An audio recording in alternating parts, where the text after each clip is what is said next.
নির্বাচনের স্বচ্ছতা নিয়ে যখন দেশজুড়ে উদ্বেগ, ঠিক তখনই লক্ষ্মীপুরে ধরা পড়ল ভয়াবহ কারসাজির চিত্র। ভোটের ফল প্রভাবিত করতে গোপনে প্রস্তুত করা হচ্ছিল ব্যালট সিল। পুলিশের অভিযানে উদ্ধার হয় ৬টি বিশেষ সিল, একটি কম্পিউটার ও একটি মোবাইল ফোন।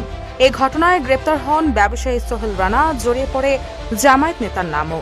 পরে পুলিশ বাদী হয়ে সোহেল রানা ও জামায়াত নেতা সৌরভ হোসেন শরীফের বিরুদ্ধে একটি মামলা দায়ের করে। ৪ ফেব্রুয়ারি বিকেলে সোহেলকে পুলিশ গ্রেপ্তার দেখিয়ে পরে আদালতে সোপর্দ করে। অতিরিক্ত পুলিশ সুপার হোসেন মোহাম্মদ রায়হান কাজেমি বিষয়টি নিশ্চিত করেছেন। এর আগে ৩ ফেব্রুয়ারি রাতে সদর থানা পুলিশ এসআই হুমায়ুন কবির বাদী হয়ে দুজনের নামে মামলা দায়ের করেন। গ্রেপ্তার সোহেল সদর উপজেলার তুমচর গ্রামের খোরশেদ আলমের ছেলে ও জেলা শহরের পুরাতন আদালত সড়কের মারায়াম প্রিন্টার্সের স্বত্বাধিকারী। আর শরীফ লক্ষ্মীপুর পৌরসভার ৪ নং ওয়ার্ড জামায়াতের সেক্রেটারি ও দক্ষিণ বাঞ্ছানগর এলাকার মোহাম্মদ শাহজাহানের ছেলে। ভবিষ্যৎ হোক নিরাপদ, বিনিয়োগ হোক বিশ্বস্ত, আর আমার পছন্দ সল্ট বে।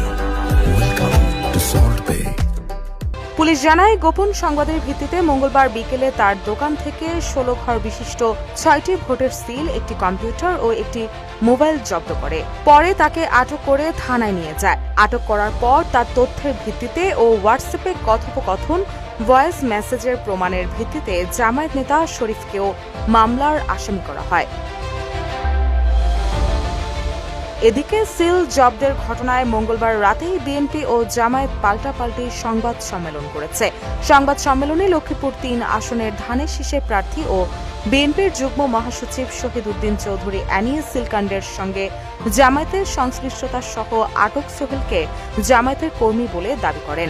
পরে পাল্টা সংবাদ সম্মেলনে একই আসনের দাঁড়িপাল্লার প্রার্থী ও জামায়াতের ঢাকা মহানগরী উত্তরের সেক্রেটারি রেজাউল করিম আটক সোহেল জামায়াতের কেউ নয় বলে জানিয়েছেন। এদিকে জেলা জামায়াত আমির এসিওএম রুহুল আমিন ভূঁইয়া বলেন, ঘটনার পরপরই আমরা শরীফকে দল থেকে বহিষ্কার করেছি। বহিষ্কারের প্রেস রিলিজও দেওয়া হবে। এই ঘটনায় অতিরিক্ত পুলিশ সুপার রায়হান কাজেমি বলেন, দুজনের নামে মামলা করা হয়েছে। এরই মধ্যে সোহেলকে গ্রেপ্তার দেখিয়ে তাকে আদালতে সোপর্দ করা হয়েছে। তার কাছে আদালতের মাধ্যমে ১৬৪ ধারায় জবানবন্দি নেওয়া হবে। রুশা সুর, নিউজ ডেস্ক, ইত্তেফাক।